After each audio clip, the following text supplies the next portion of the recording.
ನಮಸ್ಕಾರ.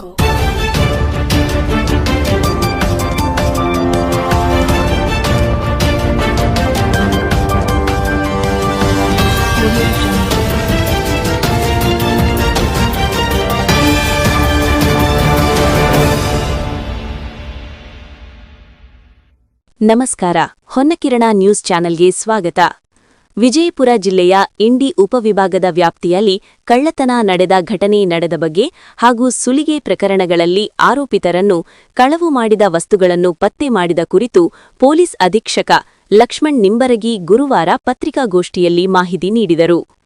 ವಿಜಯಪುರ ಜಿಲ್ಲೆಯ ಇಂಡಿ ಉಪವಿಭಾಗದ ವ್ಯಾಪ್ತಿಯ ಪೊಲೀಸ್ ಠಾಣೆಗಳಲ್ಲಿ ಕ್ರಮವಾಗಿ ಕಳೆದ ಸನ್ 2024, 2025 ಮತ್ತು 2026ನೇ ಸಾಲಿನಲ್ಲಿ ದೇವಸ್ಥಾನ, ವಾಹನ, ಮನೆ, ಫೈನಾನ್ಸ್, ದನ ಅಥವಾ ಕುರಿ, ಪಂಪ್ ಸೆಟ್ ಕಳ್ಳತನ ಮತ್ತು ಸುಲಿಗೆ ಅಥವಾ ದರೋಡೆ ಪ್ರಕರಣಗಳು ವರದಿಯಾಗಿದ್ದು, ಕಳ್ಳತನ ಅಥವಾ ಸುಲಿಗೆ ಪ್ರಕರಣಗಳ ಪತ್ತೆ ಕಾರ್ಯವನ್ನು ಗಂಭೀರವಾಗಿ ಪರಿಗಣಿಸಿ ಶ್ರೀರಾಮನಗೌಡ ಹಟ್ಟಿ, ಹೆಚ್ಚುವರಿ ಪೊಲೀಸ್ ಅಧೀಕ್ಷಕರು ವಿಜಯಪುರ ರವರ ಮೇಲ್ವಿಚಾರಣೆಯಲ್ಲಿ ಶ್ರೀ ಸದಾಶಿವ ಕಟ್ಟಿಮನಿ ಡಿಎಸ್ಪಿ ಇಂಡಿ ಉಪವಿಭಾಗ ಮತ್ತು ಇಂಡಿ ಉಪವಿಭಾಗದ ಸಿಪಿಐ ರವರ ನೇತೃತ್ವದಲ್ಲಿ ಆಯಾ ಪೊಲೀಸ್ ಠಾಣೆಯ ಪಿಎಸ್ಐ ಹಾಗೂ ಕ್ರೈಂ ಸಿಬ್ಬಂದಿ ಜನರನ್ನೊಳಗೊಂಡ ವಿವಿಧ ತನಿಖಾ ತಂಡಗಳನ್ನು ರಚನೆ ಮಾಡಲಾಗಿ ತನಿಖೆಗೆ ವಹಿಸಲಾದ ತನಿಖಾ ತಂಡದ ಅಧಿಕಾರಿ ಹಾಗೂ ಸಿಬ್ಬಂದಿ ಜನರು ತಮಗೆ ವಹಿಸಿದ ಕಳ್ಳತನದ ಪ್ರಕರಣಗಳ ತನಿಖೆಯನ್ನು ನಿಯಮಿತವಾಗಿ ಕೈಕೊಂಡು ಒಟ್ಟು 20 ವಿವಿಧ ಸ್ವತ್ತಿನ ಪ್ರಕರಣಗಳಲ್ಲಿ 47 ಜನ ಆರೋಪಿತರನ್ನು ಬಂಧಿಸಿ ಸುಮಾರು 1,20,04,750 ರು ಮೌಲ್ಯದ ಬಂಗಾರ, ಬೆಳ್ಳಿಯ ಆಭರಣಗಳು, ಕಳವಾದ ಜೆಸಿಬಿ, ಪಿಕಪ್, ಸ್ಕಾರ್ಪಿಯೋ, ಟ್ರ್ಯಾಕ್ಟರ್ ವಾಹನಗಳು, ನೀರಿನ ಪಂಪ್ಸೆಟ್ಗಳನ್ನು ವಶಪಡಿಸಿಕೊಂಡಿದ್ದಾರೆ. ಲೈಕ್ ಮಾಡಿ, ಶೇರ್ ಮಾಡಿ, ಸಬ್ಸ್ಕ್ರೈಬ್ ಮಾಡೋದನ್ನ ಮರಿಬೇಡಿ. ನೋಡ್ತಾ ಇರಿ ಹೊನ್ನಕಿರಣ ನ್ಯೂಸ್ ಕರ್ನಾಟಕ. ಎಲ್ಲರಿಗೂ ನಮಸ್ಕಾರ. ಒಂದ್ ನಿಮಿಷಪ್ಪ, ನಮ್ಮ ಹಿಂದ್ಗಡೆ ಇದ್ದವರು ಸಿಬ್ಬಂದಿಗಳು ಮಾತಾಡಕ್ ಹೋಗ್ಬೇಡಿ. ಎಲ್ಲರಿಗೂ ನಮಸ್ಕಾರ. ಇವತ್ತಿನ ದಿನ ಇಂಡಿ ಉಪವಿಭಾಗದ ವ್ಯಾಪ್ತಿಯಲ್ಲಿ ಘಟಿಸಿದಂತಹ ಕಳ್ಳತನ, ಸುಲಿಗೆ ಪ್ರಕರಣಗಳಲ್ಲಿ ಆರೋಪಿತರನ್ನ ಅರೆಸ್ಟ್ ಮಾಡಿ ಅವರಿಂದ ವಸ್ತುಗಳನ್ನ, ಕಳುವು ಮಾಡಿದ ವಸ್ತುಗಳನ್ನ ಪತ್ತೆ ಮಾಡಿದ ಬಗ್ಗೆ ಇವತ್ತು ಪ್ರೆಸ್ ಮೀಟ್ ಕರೆದಿದೆ. ಪ್ರೆಸ್ ಮೀಟಿಗೆ ಬಂದಂತ ತಮಗೆಲ್ಲರಿಗೂ ಸ್ವಾಗತವನ್ನ ಕೋರುತ್ತಾ, ಇಂಡಿ ಉಪವಿಭಾಗದ ವಿವಿಧ ಪೊಲೀಸ್ ಠಾಣೆಗಳಲ್ಲಿ 2024, 25 ಮತ್ತು 26ಗಳಲ್ಲಿ ಏನು ಪ್ರಕರಣಗಳು ದಾಖಲಾಗಿತ್ತು, ಆ ಪ್ರಕರಣಗಳಿಗೆ ಸಂಬಂಧಪಟ್ಟಂತೆ ಡಿಎಸ್ಪಿ ಇಂಡಿ ಸದಾಶಿವ ಕಟ್ಟಿಮನಿ ಅವರ ನೇತೃತ್ವದಲ್ಲಿ ಮತ್ತು ಇಂಡಿ ಉಪವಿಭಾಗದ ಎಲ್ಲ ಸಿಪಿಐ ಮತ್ತು ಪಿಎಸ್ಐ ನೇತೃತ್ವದಲ್ಲಿ ಕಳೆದ 2 ತಿಂಗಳಿಂದ ತಂಡಗಳನ್ನ ರಚನೆ ಮಾಡಿಕೊಂಡು ಪತ್ತೆ ಕಾರ್ಯವನ್ನು ಕೈಗೊಂಡಿದ್ರು. ಆ ಹಿನ್ನೆಲೆಯಲ್ಲಿ ಇಂಡಿ ಉಪವಿಭಾಗದಲ್ಲಿ ಒಟ್ಟು 20 ವಿವಿಧ ಸ್ವತ್ತಿನ ಪ್ರಕರಣಗಳಲ್ಲಿ 42 ಜನ ಆರೋಪಿತರನ್ನ ಅರೆಸ್ಟ್ ಮಾಡಿ ಅವರಿಂದ ಸುಮಾರು 1,20,04,750 ರೂಪಾಯಿ ಮೌಲ್ಯದ ಬಂಗಾರ, ಬೆಳ್ಳಿ, ಕಳುವಾದಂಥ ಜೆಸಿಬಿ, ಪಿಕಪ್ಪು, ಸ್ಕಾರ್ಪಿಯೋ, ಟ್ರ್ಯಾಕ್ಟರ್ ವಾಹನಗಳು ಮತ್ತು ನೀರಿನ ಪಂಪ್ಸೆಟ್ಗಳು, 2 ವೀಲರ್ಸ್ಗಳನ್ನು ನಮ್ಮ ಪೊಲೀಸರು ವಶಪಡಿಸಿಕೊಳ್ಳುವಲ್ಲಿ ಯಶಸ್ವಿಯಾಗಿದ್ದಾರೆ. ಸೊ ಅದರಲ್ಲಿ ಕೆಲವೊಂದಿಷ್ಟು ಆಯ್ದ ಇಂಪಾರ್ಟೆಂಟ್ ಪ್ರಕರಣಗಳನ್ನ ಮಾತ್ರ ತಮ್ಮ ಗಮನಕ್ಕೆ ತರೋದಕ್ಕೆ ಇಷ್ಟಪಡ್ತೀನಿ. ಸೊ ಚಡ್ಚನ್ ಪೊಲೀಸ್ ಠಾಣೆಯಲ್ಲಿ ಶಿರಾಡೋನ್ ಗ್ರಾಮದಲ್ಲಿ ಒಂದು ದೇವಸ್ಥಾನ ಕಳ್ಳತನ ಆಗಿತ್ತು. ಸುಮಾರು 6,51,000 ವರ್ತ್ ವ್ಯಾಲ್ಯೂವನ್ನು ಕಳ್ಳತನ ಮಾಡ್ಕೊಂಡಿದ್ರು. ಅದರಲ್ಲಿ ಕೂಡ ಆರೋಪಿತರನ್ನ, ಮಹಾರಾಷ್ಟ್ರದ ಆರೋಪಿತರನ್ನ ಬಂಧನ ಮಾಡಿ ಅವರಿಂದ ಎಲ್ಲ ವಸ್ತುಗಳನ್ನು ವಶಪಡಿಸಿಕೊಂಡಿದ್ದಾರೆ. ಸುಮಾರು 6,42,000 ವಸ್ತುಗಳನ್ನು. ಅದೇ ರೀತಿ ಚಡ್ಚನ ಪೊಲೀಸ್ ಠಾಣೆಯ ತಾಕ್ಳಿ ಗ್ರಾಮದಲ್ಲಿ ಪಿಕಪ್ ಗೂಡ್ಸ್ ವಾಹನ, ಮನೆ ಮುಂದೆ ಇದ್ದಂಥ ಪಿಕಪ್ ಗೂಡ್ಸ್ ವಾಹನವನ್ನು ಕೂಡ ಕಳ್ಳತನ ಮಾಡ್ಕೊಂಡು ಹೋಗಿದ್ರು. ಅವನು ಕೂಡ ಆರೋಪಿ ಉಸ್ಮಾನಾಬಾದ್ ಜಿಲ್ಲೆಯವನು. ಅವನಿಂದನೂ ಕೂಡ ಈ ಪಿಕಪ್ ಗೂಡ್ಸ್ ವಾಹನವನ್ನು ವಶಪಡಿಸಿಕೊಳ್ಳುವಲ್ಲಿ ಪೊಲೀಸರು ಯಶಸ್ವಿಯಾಗಿದ್ದಾರೆ. ಸಿಂದಗಿ ಪೊಲೀಸ್ ಠಾಣೆಯ ಎರ್ಕಲ್ ಬಿಕೆ ಗ್ರಾಮದಲ್ಲಿ ಒಬ್ಬರ ಮನೆಯನ್ನ ಕಳ್ಳತನ ಮಾಡಿ ಸುಮಾರು 4.5 ಲಕ್ಷ ಮೌಲ್ಯದ ಆಭರಣ ಮತ್ತೆ ಒಡವೆ, ದುಡ್ಡನ್ನ ತಗೊಂಡೋಗಿದ್ರು. ಅದರಲ್ಲಿ ಕೂಡ ಆರೋಪಿ ಶಂಕರ್ ಭೋಸ್ಲೆ ಅನ್ನುವಂಥ ಆರೋಪಿ, ಇವನು ಕೂಡ ಮಹಾರಾಷ್ಟ್ರದವನು, ಮೀರಜ್. ಇವನಿಂದನೂ ಕೂಡ ಎಲ್ಲ ಕಳ್ಳತನ ಮಾಡಿದಂತಹ ವಸ್ತುಗಳನ್ನ ವಶಪಡಿಸಿಕೊಳ್ಳುವಲ್ಲಿ ಯಶಸ್ವಿಯಾಗಿದ್ದಾರೆ.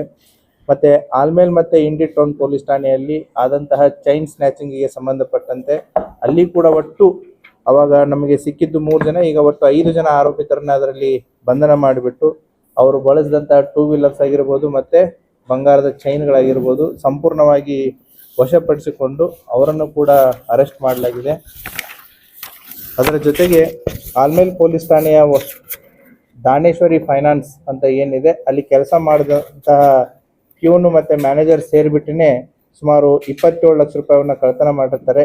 ಅದರಲ್ಲಿ 11 ಲಕ್ಷ ರೂಪಾಯಿಗಳನ್ನು ಅವರಿಂತ್ರನೇ ಕಂಪ್ಲೇನೆಂಟನೇ ಅಲ್ಲಿ ಕಳ್ಳತನ ಮಾಡಿ ಕೇಸ್ ಕೊಟ್ಟಿರ್ತಾರೆ. ಅವರಿಂತ್ರನೂ ಕೂಡ ಸುಮಾರು 11 ಲಕ್ಷ ದುಡ್ಡನ್ನು ಅವರಿಂತ್ರನೂ ವಶಪಡಿಸ್ಕೊಂಡಿದ್ದಾರೆ. ಮತ್ತು ಆಲ್ಮೇಲ್ ಪೊಲೀಸ್ ಠಾಣೆಯ ಬೊಮ್ಮನಹಳ್ಳಿ ಅನ್ನುವಂಥ ಒಂದು ಊರಲ್ಲಿ ಈ ಏನು ಶುಗರ್ ಕೇನ್ ಕಟಾವಿಗೆ ಬರುವಂಥ ಟ್ರ್ಯಾಕ್ಟರ್ಸ್ಗಳನ್ನು ಕಳ್ತನ ಮಾಡಿದ್ರು. ಆ ಮಹಾರಾಷ್ಟ್ರದ ಟ್ರ್ಯಾಕ್ಟರ್ಸು, ಆ ಟ್ರ್ಯಾಕ್ಟರ್ಸ್ಗಳನ್ನು ಕೂಡ ತೊಗೊಂಡು ಹೋದವನು ಕೂಡ ಮಹಾರಾಷ್ಟ್ರದವನೇ. ಅವನಿಂತ್ರನೂ ಕೂಡ ಈ ಟ್ರ್ಯಾಕ್ಟರ್ಸ್ಗಳನ್ನು ವಶಪಡಿಸಿಕೊಳ್ಳುವಲ್ಲಿ ಯಶಸ್ವಿಯಾಗಿದ್ದಾರೆ. ಮತ್ತು ಕಲ್ಕೇರಿ ಪೊಲೀಸ್ ಠಾಣಾ ವ್ಯಾಪ್ತಿಯ ಗೊಲ್ಗೇರಿ ಗ್ರಾಮದಲ್ಲಿ ಸುಮಾರು JCB ಹೊಸದಾಗಿ ತೆಗೆದುಕೊಂಡಂಥ JCBಯನ್ನು ಕೂಡ ಕಳ್ತನ ಮಾಡಿದ್ರು. ಆ JCBಯನ್ನು ಕೂಡ ಕಳ್ತನ ಮಾಡಿದವರು ಇವರು ಕೂಡ ಮಹಾರಾಷ್ಟ್ರದ ಹುಲ್ಜಂತಿ ಅವರು. ಅವರಿಂತ್ರನೂ ಕೂಡ ಈ ಪೂರ್ತಿ JCBಯನ್ನು ಏನು ತೊಗೊಂಡೋಗಿದ್ರು ಸುಮಾರು 35 ಲಕ್ಷ ವರ್ತ್ JCB ಅದನ್ನು ಕೂಡ ವಶಪಡಿಸಿಕೊಳ್ಳುವಲ್ಲಿ ನಮ್ಮ ಪೊಲೀಸರು ಯಶಸ್ವಿಯಾಗಿದ್ದಾರೆ. ಮತ್ತು ಅದೇ ರೀತಿ ಫರ್ತಿ ಪೊಲೀಸ್ ಠಾಣಾ ಇದು ರೇವಣಸಿದ್ದೇಶ್ವರ ದೇವಸ್ಥಾನಕ್ಕೆ ಹೋಗಿ ಬರುವಾಗ ಒಬ್ಬ ಆರೋಪಿ ಚೈನ್ ಸ್ನ್ಯಾಚಿಂಗ್ ಮಾಡಿದ್ದ. ಆ ಚೈನ್ ಸ್ನ್ಯಾಚಿಂಗ್ ಮಾಡಿದಂತಹ ವ್ಯಕ್ತಿಯನ್ನು ಕೂಡ ಈತ ಉತ್ತರ ಪ್ರದೇಶದವನು. ಸೊ ಆತನನ್ನು ಕೂಡ ಅರೆಸ್ಟ್ ಮಾಡಿ ಅವನಿಂದ ಅದು ಚೈನ್ ಸ್ನ್ಯಾಚಿಂಗ್ ಮಾಡಿದಂಥ ಸುಮಾರು 3.5 ಲಕ್ಷ ರೂಪಾಯಿಯ ಚೈನನ್ನು ವಶಪಡಿಸಿಕೊಳ್ಳುವಲ್ಲಿ ಯಶಸ್ವಿಯಾಗಿದ್ದಾರೆ. ಮತ್ತು ಫರ್ತಿ ಪೊಲೀಸ್ ಠಾಣಾ ವ್ಯಾಪ್ತಿಯಲ್ಲಿ ಸುಮಾರು ಜನವರಿ 12ನೇ ತಾರೀಕು ರಾತ್ರಿ ಈ ಅಕ್ಕಿ ಗಾಡಿ ಒಂದು ಎಲ್ಲಿ ಗುಜರಾತ್ಗೆ ಹೋಗ್ತಿರ್ಬೇಕಾದ್ರೆ ಪೊಲೀಸ್ನವರು ಅಂತ ಹೇಳಿಬಿಟ್ಟು ಆ ಅಕ್ಕಿ ಗಾಡಿಯಲ್ಲಿದ್ದಂಥ ವ್ಯಕ್ತಿಗಳನ್ನು ಕಾರಲ್ಲಿ ಹಾಕ್ಕೊಂಡು ಆ ಟ್ರಕ್ಕನ್ನು ಮಹಾರಾಷ್ಟ್ರಕ್ಕೆ ತೆಗೆದುಕೊಂಡು ಹೋಗಿ ಅಲ್ಲಿ ಸೊಲಾಪುರದಲ್ಲಿರುವಂತಹ ಒಬ್ಬ ವೆಂಡರ್ಗೆ ಆ ಅಕ್ಕಿಯನ್ನು ಮಾರಿ ಗೋಡೌನ್ಗೆ ಕೊಟ್ಟು ಟ್ರಕ್ಕನ್ನು ಪುನಃ ಹೋಗುವಂಥ ಒಂದು ಹೈವೇಲಿ ನಿಲ್ಲಿಸಿಬಿಟ್ಟು ಹೋಗಿರ್ತಾರೆ. ಆ ಹಿನ್ನೆಲೆಯಲ್ಲಿನೂ ಕೂಡ ಒಂದು ಪ್ರಕರಣ ದಾಖಲಾಗಿತ್ತು. ಆ ಪ್ರಕರಣದಲ್ಲಿ ಲಾರಿ ಮತ್ತು ಅವರಂತರ 1,25,000 ದುಡ್ಡನ್ನು ಅಂದರೆ 600 ಅಕ್ಕಿ ಚೀಲ ಇದ್ದಿದ್ದನ್ನ ಮಾರಿಬಿಟ್ಟು ಆ ದುಡ್ಡನ್ನು ತೊಗೊಂಡು ಇವ್ರು ಖರ್ಚು ಮಾಡಿದ್ರು. ಸೊ ಸುಮಾರು ದಿನಗಳಾದ ಮೇಲೆ ಈ ಒಟ್ಟು 9 ಜನ ಆರೋಪಿತರನ್ನ ಅದರಲ್ಲಿ ಇನ್ವಾಲ್ವ್ ಆದಂಥ 9 ಜನ ಆರೋಪಿತರನ್ನ ಪೊಲೀಸ್ನವರು ಅರೆಸ್ಟ್ ಮಾಡಿ ಅವರಿಂತ್ರನೂ ಕೂಡ ಈ ಟ್ರಕ್ಕು ಮತ್ತು ದುಡ್ಡನ್ನು ವಶಕ್ಕೆ ತೆಗೆದುಕೊಂಡಿದ್ದಾರೆ. ಅದೇ ರೀತಿ ಜಲ್ಕಿ ಪೊಲೀಸ್ ಠಾಣೆ ಜೈವೂರು ಗ್ರಾಮದಲ್ಲಿ ಏನು ಈ ಅಲೆದಾಡುವಂಥ ಜನ ಏನು ಬರ್ತಾರೆ ಅವರು ಕೂಡ ಸುಮಾರು 1.5 ಲಕ್ಷ ರೂಪಾಯಿ ಮೌಲ್ಯದ 31 ಗ್ರಾಮ್ ತೂಕದ ಬಂಗಾರನ ಕಳ್ಳತನ ಮಾಡಿದ್ರು. ಅದನ್ನು ಕೂಡ ವಶಪಡಿಸ್ಕೊಂಡಿದ್ದಾರೆ. ಕೊನೆಯದಾಗಿ ಏನು ಈ ಜಳ್ಕಿ ಪೊಲೀಸ್ ಠಾಣಾ ವ್ಯಾಪ್ತಿಯಲ್ಲಿ ಈ ಆಡುಗಳನ್ನ ಕಳ್ಳತನ ಮಾಡಿದಂಥವ್ರನ್ನ ಹಿನ್ನೆಲೆಯನ್ನು ಹಿಡ್ಕೊಂಡು ಹೋದಾಗ ಅವರು ಮಹಾರಾಷ್ಟ್ರದ ಉಮದಿಯವರು ಮತ್ತು ಒಬ್ಬನು ಇಲ್ಲೇ ಇಂಡಿ ತಾಲೂಕಿನ ಕೂಡ್ಗಿ ಇವರಿಬ್ಬರು ಆರೋಪಿತರು ಅಂತ ಗೊತ್ತಾಗತ್ತೆ. ಅವರಿಂತ್ರ ಏನು 11 ಬೈಕು, 1 ಸ್ಕಾರ್ಪಿಯೋ, 2 ಟ್ರ್ಯಾಕ್ಟರುಗಳನ್ನು ವಶಪಡಿಸ್ಕೊಂಡಿದ್ದಾರೆ. ಸುಮಾರು 38,45,000 ರೂಪಾಯಿ ವರ್ತ್ ವ್ಯಾಲ್ಯೂ. ಹೀಗೆ ಇಂಡಿ ಉಪವಿಭಾಗದಲ್ಲಿ ಕಳೆದ 2 ತಿಂಗಳಿಂದ ನಡೆದಂತಹ ಈ ಒಂದು ಸ್ಪೆಷಲ್ ಡ್ರೈವ್ ಇಂದ ಒಟ್ಟು 20 ಸ್ವತ್ತಿನ ಪ್ರಕರಣಗಳಲ್ಲಿ 42 ಜನ ಆರೋಪಿತರಿಂದ ಸುಮಾರು 1,20,20,4,750 ರೂಪಾಯಿ ಮೌಲ್ಯದ ವಸ್ತುಗಳನ್ನು ಯಶಪಡಿಸಿಕೊಳ್ಳುವಲ್ಲಿ ಇಂಡಿ ಉಪವಿಭಾಗದ ಎಲ್ಲ ಅಧಿಕಾರಿ ಮತ್ತು ಸಿಬ್ಬಂದಿ ವರ್ಗದವರು ಯಶಸ್ವಿಯಾಗಿದ್ದಾರೆ. ಅವರು ಮಾಡಿದಂಥ ಈ ಕರ್ತವ್ಯವನ್ನು ನಾನು ಶ್ಲಾಘಿಸ್ತೀನಿ ಮತ್ತು ಅವ್ರಿಗೆ ಇದೇ ರೀತಿ ಕೆಲಸವನ್ನು ಮಾಡಲಿ ಅಂತ ಹೇಳಿ ಆಶಿಸ್ತೇನೆ. Thank you. ಪರ್ಮಿಟ್ ಇದ್ದದ್ದು ಇದು ಬಾಗಲಕೋಟು ಏನು ಗುಜರಾತಿಗೆ ಹೋಗೋದು. ಸೊ ದಾರಿ ಮಧ್ಯದಲ್ಲಿ ಫರ್ತಿ ಹತ್ರ ಇದು ಪೊಲೀಸರು ಅಂತೇಳಿ ಒಂದು ಪ್ರೈವೇಟ್ ಕಾರಲ್ಲಿ ಅಡ್ಡ ಹಾಕ್ತಾರೆ. ಅಡ್ಡ ಹಾಕ್ಬಿಟ್ಟು ಗಾಡಿಯಲ್ಲಿದ್ದಂಥ ಡ್ರೈವರು ಕ್ಲಿಯರನ್ನು ಆ ಕಾರಲ್ಲೇ ಕೂಡಿಸ್ಕೊಂಡು ಆ ಟ್ರಕ್ಕನ್ನು ತಗೊಂಡು ಸೊಲ್ಲಾಪುರಿಗೆ ಹೋಗ್ತಾರೆ. ಸೊ ಸೊಲ್ಲಾಪುರಿಗೆ ಹೋಗ್ಬಿಟ್ಟು ಅದನ್ನ ಇವ್ರಿಗೆ ಗೋಡೌನ್ಸ್ಗಳು ಗೊತ್ತಿದೆ ಎಲ್ಲೆಲ್ಲಿವೆ ಅಂತಂತೇಳಿ ಅಲ್ಲಿ ಮಾರಿದ್ದಾರೆ ಅದನ್ನು, ಅಕ್ಕಿಯನ್ನು. ಅದು ಕೂಡ ಇದೆ. ಮಾರಿಬಿಟ್ಟು ಅಲ್ಲಿ ದುಡ್ಡು ತೊಗೊಂಡಿದ್ದಾರೆ. ದುಡ್ಡು ತೊಗೊಂಡು ಅದನ್ನು ಟ್ರಕ್ಕನ್ನು ಅಲ್ಲೇ ಹೈವೇ ಮೇಲೆ ಬಿಟ್ಟು ಹೋಗಿದ್ದಾರೆ. ಇದೇ ಸೇಮ್ ಟೀಮು ಕೂಡ ಬಾಗಲಕೋಟೆ ಜಿಲ್ಲೆಯಲ್ಲಿ ಇದೇ ರೀತಿಯಾದಂಥ ಒಂದು ಮಾಡಸ್ ಆಪರೇಂಡಿ ಮಾಡಿ ಸಿಕ್ಕಾಕೊಂಡು ಬಿದ್ದಿದ್ದಾರೆ. ಸೊ ದ ಸೇಮ್ ಟೀಮ್ ಸ್ವಲ್ಪ ಜನ ಇಲ್ಲಿ ಲೋಕಲ್ ಬಿಜಾಪುರದವರು ಇದ್ದಾರೆ, ಅದರಲ್ಲಿ ಬಾಗಲಕೋಟೆ ಜಿಲ್ಲೆಯವರು ಇದ್ದಾರೆ. ಸೊ ಅಲ್ಲಿ ಬಾಗಲಕೋಟೆ ಜಿಲ್ಲೆ ಅಂತ ಮೂವ್ಮೆಂಟ್ ಆಗಿದ್ದ ನನಗೆ ಗೊತ್ತಾಗುತ್ತೆ ಗೋಡಾವನದಲ್ಲಿ. ಸೊ ಎಂಡ್ ರೂಟಲ್ಲಿ ಈ ರೀತಿ ಮಾಡ್ತಾರೆ. ಸೊ ಈ ರೀತಿ ಮಾಡಿ ಕಾಗವಾಡದಲ್ಲಿನೂ ಕೂಡ ಒಂದಾಗಿತ್ತು, ಬಾಗಲಕೋಟದಲ್ಲಿ ಒಂದಾಗಿತ್ತು, ನಮ್ಮಲ್ಲಿ ಕೂಡ ಒಂದಾಗಿತ್ತು. ಸೊ ಈ ತಂಡವನ್ನು ಪತ್ತೆ ಹಚ್ಚುವಲ್ಲಿ ಪೊಲೀಸರು ಯಶಸ್ವಿಯಾಗಿದೆ. ಅವ್ರು ಏನಾದ್ರು ಕಂಪ್ಲೇಂಟ್ ಕೊಟ್ಟರು ಅಂತಂತಂದ್ರೆ ಯಾರು ತಡೆದಿರ್ತಾರೆ ಅವ್ರ ಮೇಲೆ definitely will take the action. ಆ ರೀತಿ ನೈತಿಕ ಮಾಡೋದಕ್ಕೆ ಯಾರಿಗೂ ಅವಕಾಶ ಇಲ್ಲ, ಅಧಿಕಾರನೂ ಇರಲ್ಲ.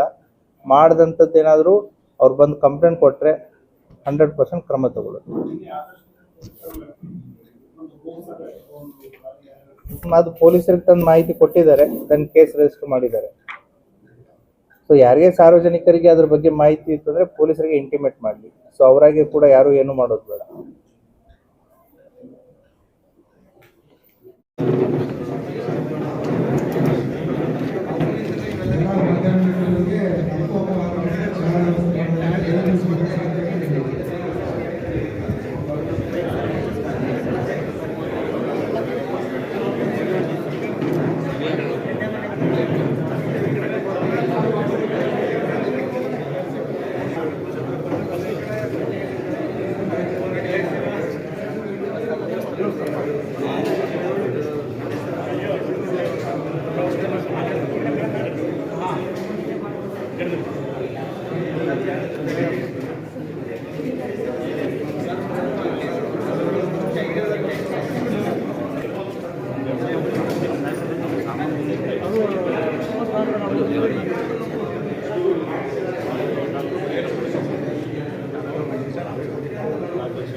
ಸರಿ ಸರಿ ಯಾರು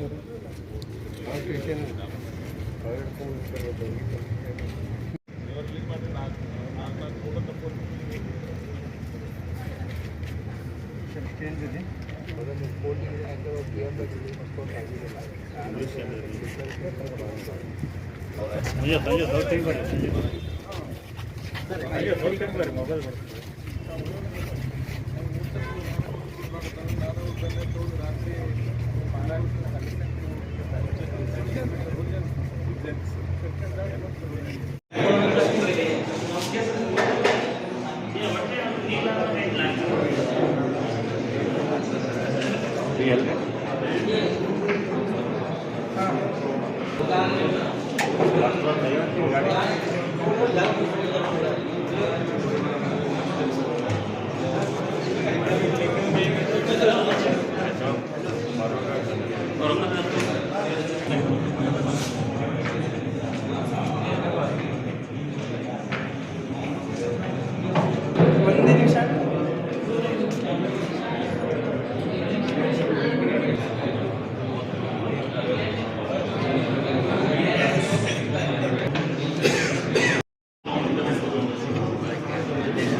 ನಿಂತರ ಹುಡ್ಕೋದು ಬರ್ತೇನೆ, ಸ್ವಲ್ಪ ನನಗೆ ಜಾಗ ಬಿಡಬೇಕು. ಹಾಂ ಪ್ರಶಾಂತಣ್ಣ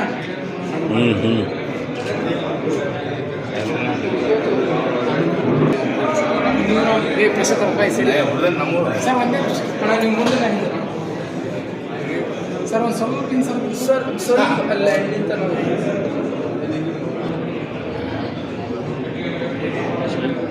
ಒಂದು ನಿಮಿಷ ನಾನು ಓದ್ತೀನಿ ಆ ಕಡೆ.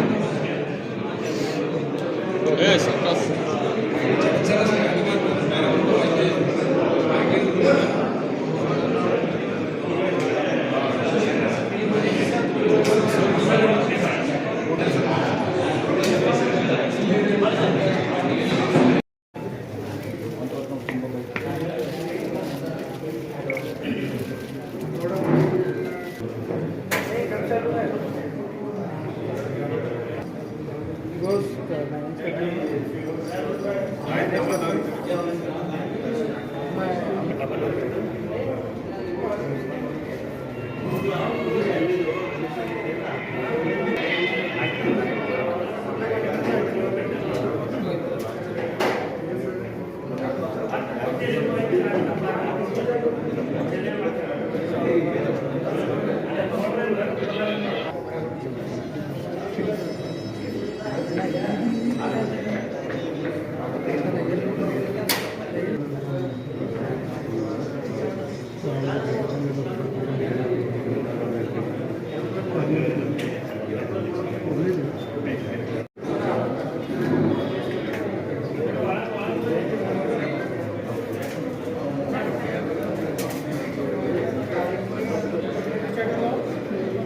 ಒಂದು ಫೋಟೋ